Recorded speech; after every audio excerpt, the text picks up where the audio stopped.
Hi friends, welcome to chess Tamizha. So இந்த வீடியோவில் வந்து ஆப்பனண்ட் சிசிலியன் டிஃபென்ஸ் ப்ளே பண்ணாங்க அப்படின்னா அதை எப்படி எக்ஸ்ப்ளாய்ட் பண்ணுறது அப்படின்றது தான் பார்க்க போகிறோம். இந்த பிளிட்ஸ் ஃபார்மேட்டில் நீங்கள் சாலிடாக யூஸ் பண்ணி வின் பண்ணலாம்.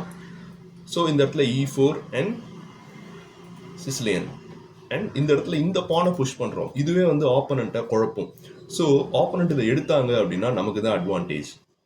சாலிடாக இங்கே சென்டரை நம்ம கண்ட்ரோல் பண்ணுறோம் அண்ட் பிஷப்பை இந்த பேட்டரியை கிரியேட் பண்ணுறோம். இதை வந்து டிராகன் பிஷப் அப்படின்னு கூட சொல்லுவாங்க. And knight comes out, pawn push. So நான் சொன்ன மாதிரியே வந்து சென்டரை கம்ப்ளீட்டாக நம்ம கண்ட்ரோல் பண்ணிட்டு இருக்கோம். அண்ட் பான் புஷ், இதை வந்து பிரேக் ஓப்பன் பண்ணணும் அப்படின்னு நினைப்பாங்க. And pawn push, queen takes. So இந்த இடத்துல வந்து ஒரு வித்தியாசமான ஒரு மூவ் ப்ளே பண்ணுறோம். அது என்ன அப்படின்னு பார்த்தீங்கன்னா பான் டு ஹியர். ஸோ இந்த இடத்துல வந்து ஆப்வியஸாக 2-3 மூவ் இருக்குது.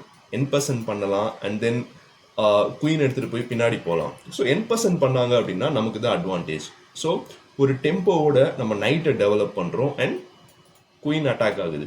ஸோ இந்த இடத்துல நான் சொன்ன மாதிரி 2-3 மூவ் இருக்குது. பட் நிறைய, அதாவது அதிகமாக ப்ளே பண்ணப்பட்ட மூவ் என்ன அப்படின்னு பார்த்தீங்கன்னா குயின் டேக்ஸ் ஹியர். பிகாஸ் ஒரு பான் ஃப்ரீயாக கிடைக்கும் போது எதுக்கு மிஸ் பண்ணணும் அப்படின்றது தான்.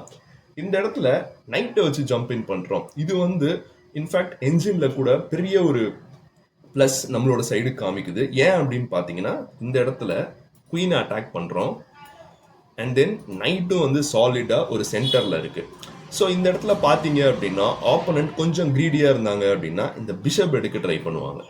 எடுத்தாங்க அப்படின்னா it's game over. Knight to here is a solid check and mate. Suppose opponent வந்து கொஞ்சம் கேம் அவேர்னஸ் இருந்து குயினை வச்சு எடுத்தாங்க அப்படின்னா ரூக் எடுத்துகிட்டு போய் இங்கே போட்டுரும். ஸோ இங்கேயுமே பார்த்தீங்க அப்படின்னா நமக்கு தான் அட்வான்டேஜ். கிங்கு இந்த ரேடாரை விட்டு வெளியவே வர முடியாது. ஃபார் எக்ஸாம்பிள் இங்கே வந்தாங்க அப்படின்னா ஆப்வியஸாக ஒரு டிஸ்கவர் அட்டாக் நமக்கு கிடைக்குது. இந்த ரூக் வந்து கம்ப்ளீட்டாக காலி. அப்படி இல்லாமல் வேற ஏதாவது ஒரு மூவ் ப்ளே பண்ணுறேன் அப்படின்னு நினச்சி இந்த ரூக்கை சேவ் பண்ணணும்னு நினச்சாங்கன்னா இங்கே போட்டால் அகைன் சாலிடான ஒரு செக் அண்ட் மேட். ஸோ இதுலேருந்து ஆப்போனன்ட் வெளியவே வர முடியாது. வீடியோ பிடிச்சிருந்தது அப்படின்னா மறக்காமல் சப்ஸ்கிரைப் பண்ணி ஃபாலோ பண்ணிக்கோங்க. உங்கள் ஃப்ரெண்ட்ஸுக்கும் ஷேர் பண்ணுங்கள். தேங்க்ஸ் ஃபார் வாட்சிங் அண்ட் பை.